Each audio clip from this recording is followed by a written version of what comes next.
Okay, picture this. You log into Neverness to Everness, and instead of staring at a massive paywall or watching your hard-earned premium currency drain to zero, the game just hands you the ultimate traversal wildcard, totally for free. We need to talk about what's coming next, because NTE is about to drop an update that completely flips how we look at our account value, and today we got some actually huge news. But before we dive into this absolute massive W of a patch, please hit that subscribe button. It really helps out the channel a lot. We have a ton of ground to cover, so let's break this down together. Hear me out. Normally in gacha games, us global players are stuck in the waiting room. We sit around for translations while dodging spoilers on our timelines like we're playing a bullet hell minigame. But NTE is changing the meta right now. The CN community was originally scheduled to get the dev stream earlier than us in Chinese. But that plan is out the window because we are officially getting the Dream War Corridor version 1.1 preview special program at the exact same time. Mark your calendars for May 23rd at 7:30 p.m.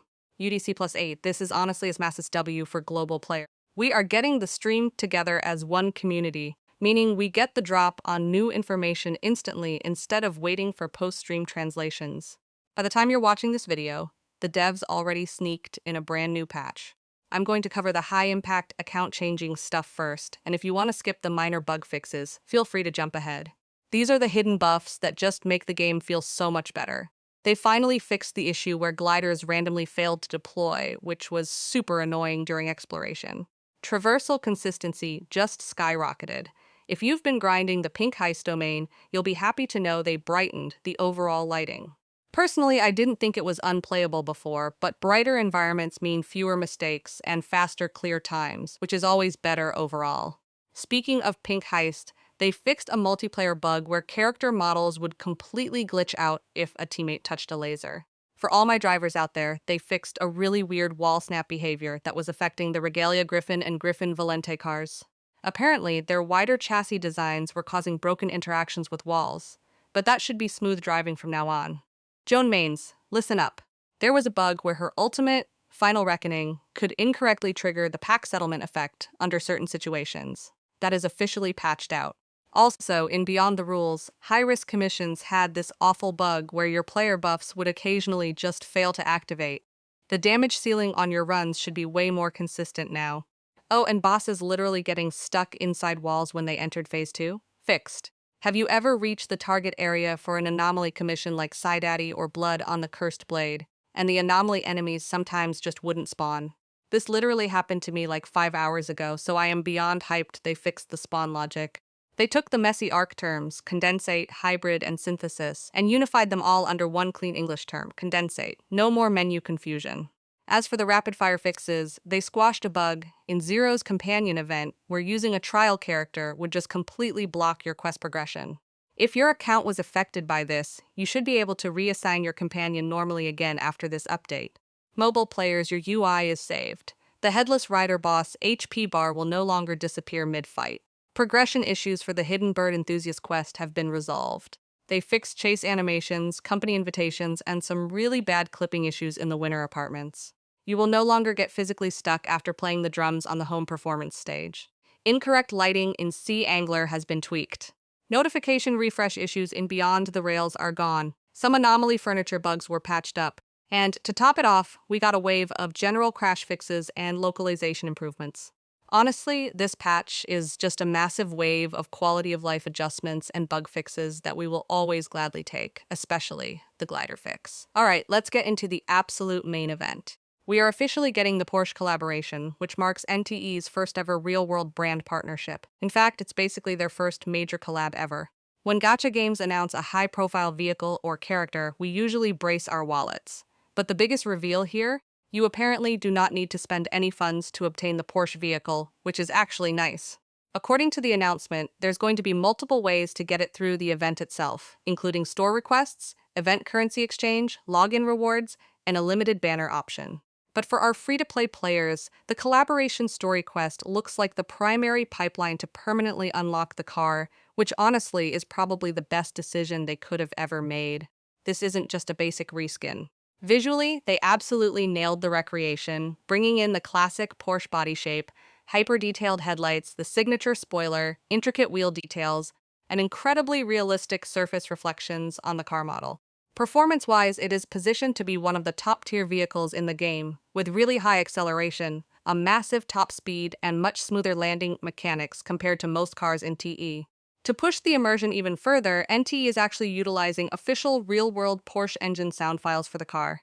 The car enthusiasts are going to lose their minds over this, but even for newer players, the driving experience is going to feel so much more realistic just from the sound design alone. But it gets better. We are getting a fully fledged custom livery system tailored for the Porsche vehicle. There's going to be classic Porsche color designs, aggressive racing liveries, and TA-themed liveries. It functions similarly to the customization system we already have for other cars, featuring a free editor that lets you customize colors, decals, and patterns yourself. Now, I'm still unsure if the UI will allow us to fully move around and manually resize the decals ourselves, or if the game is just going to give us fixed slots and preset locations. We will probably have to wait and see for that. You'll be able to unlock specific liveries through event tasks, while the free customization editor is available to all Porsche owners right out of the gate. The event itself is stacked. We are getting city cruise activities, intense speed challenges, daily commissions, the main story quest, and even a livery design contest. The event is also expected to last around 3 weeks, so there should be enough time to grind the rewards before everything ends. When is this dropping? Nothing is absolutely officially confirmed yet, but the community is currently speculating the collab could be released during Phase 2 of version 1.1. Take all of this with a grain of salt for now, because nothing has been officially confirmed by the devs yet. We will probably just have to wait for the dev stream to get the actual confirmed information and release details. I need to address the elephant in the room. There are some rumors going around claiming you might be able to directly buy the Porsche car for around 21 million funds. Listen to me. Do not let this bait you into panic saving.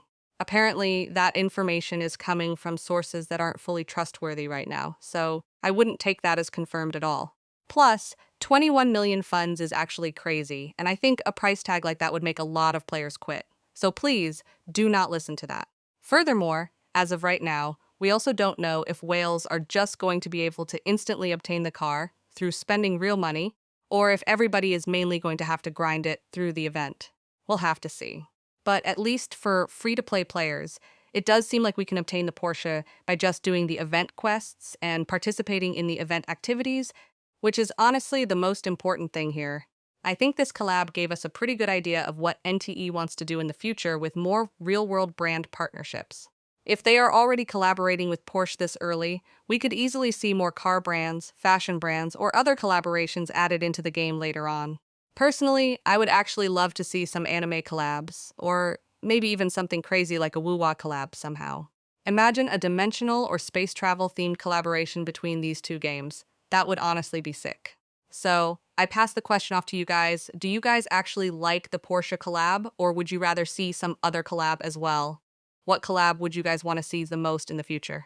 Personally, I still think something like a woo-wah collab would actually be insanely cool, but that's just my opinion.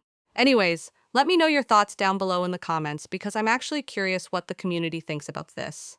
I will have a fully edited summary video up covering every single important announcement and information from the stream directly after it wraps up. That is pretty much it for today's video. Thank you guys so much for watching, and I will see you on the next one. Bye bye!